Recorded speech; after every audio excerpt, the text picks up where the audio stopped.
this is a review for Deadpool Classic Volume 2. It seems now that everyone likes Deadpool. I never really heard of him until I played the first Marvel Ultimate Alliance game on the PlayStation 2, probably in around 2007 or 2006, around there. I thought he was a fun character with a lot of witty comments and often breaking the fourth wall. For example, in the introduction to his challenge mission, he's talked about his origin, and before actually explaining his origin, he goes on a whole tirade about different superheroes' origins, and he goes, first I was bitten by a radioactive spider, then Odin, my father, gave me his hammer, and then I got struck by a gamma bomb. And it just went on until he finally got serious and explained his actual origin.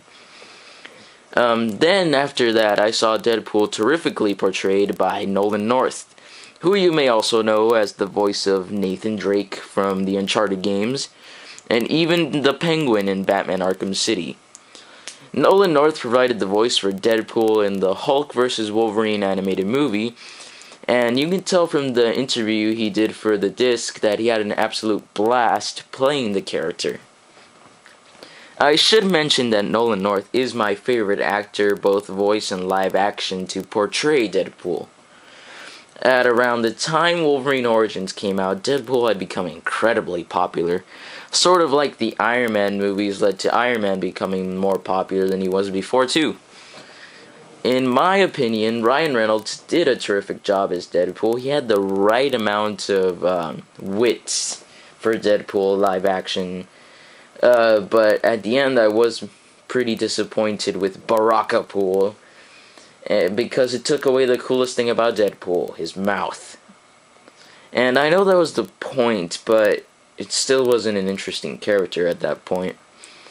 So maybe a few months after I saw Wolverine Origins, I was looking for good comics on Amazon.com, and the Deadpool Classic volumes intrigued me.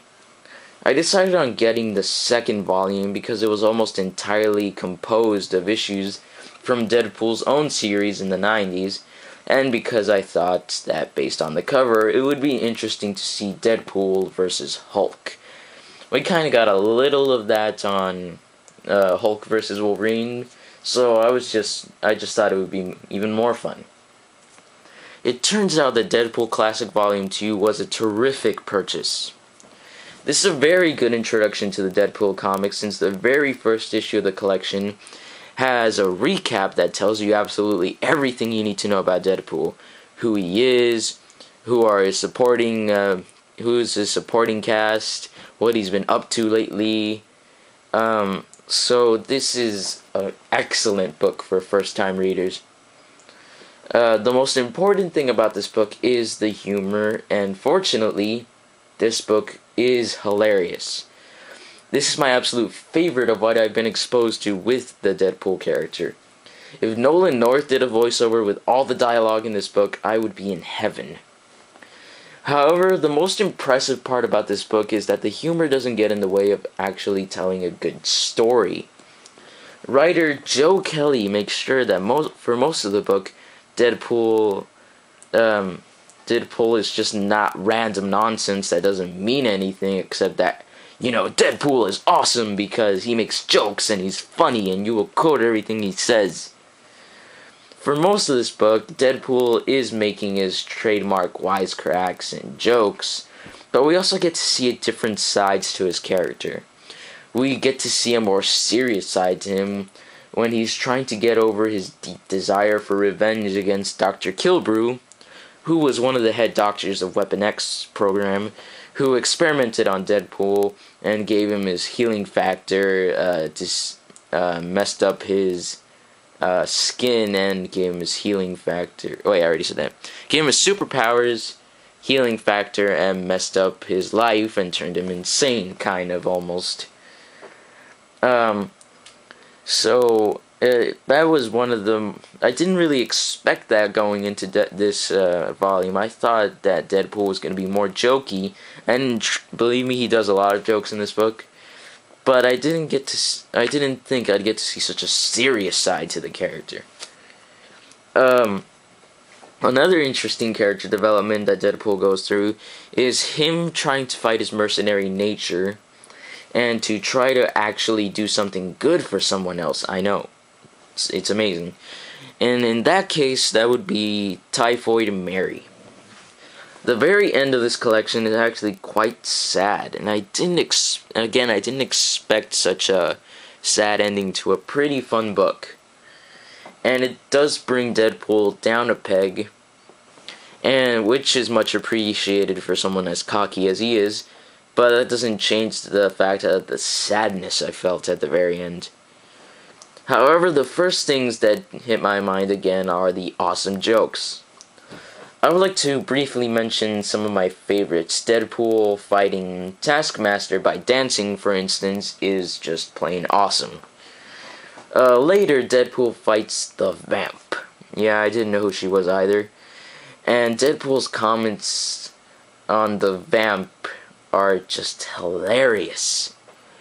There's this whole scene where he breaks into a mental hospital, and everything there was hilarious too, but once he meets the Vamp and starts fighting her, when she's in her normal human-looking form, she goes to him and is like, so, you stare death in the face and you still blather on, and Deadpool responds, well, I wasn't looking at death's face, if you catch my drift. But then when the Vamp transforms into a really hairy, big brain, muscular monster called Animus, Deadpool completely flips out and says, you confused the crap out of my hormones! Which is just awesome and had me in hysterics. Weasel is Deadpool's sidekick, is pretty funny throughout the book, especially in the Deadpool/Daredevil annual at the end. Most of the artwork is by Ed Mcguinness, whose artwork may be too cartoonish for some. But I didn't really have a problem with it, nor did I think it was absolutely brilliant. This is pretty much the only Deadpool comic I have, but this is a high-quality comic, which has a perfect balance of comedy and action. Again, I like to go back to Weasel in the Deadpool Daredevil annual, because at the end of throughout the book, it's kind of a team-up of the sidekicks as well. Weasel and Foggy Nelson go on a night out on the town, and it's hilarious. But again, I would like to remind people that comedy is pretty subjective. It depends on each person. I do believe that the humor in this book should appeal to most readers that are going to read it. But again, the humor in this book is very dependent on witty remarks and numerous pop culture references. So you gotta keep that in mind. If the very quirky-ish type of humor isn't for you, then this collection will not be for you. But I personally found these hilarious, and this is a very, very enjoyable comic, and truly gives the full extent of Deadpool's character, not just the comedic part of him. I highly recommend this collection for any person into comic books, especially if they want to get into Deadpool.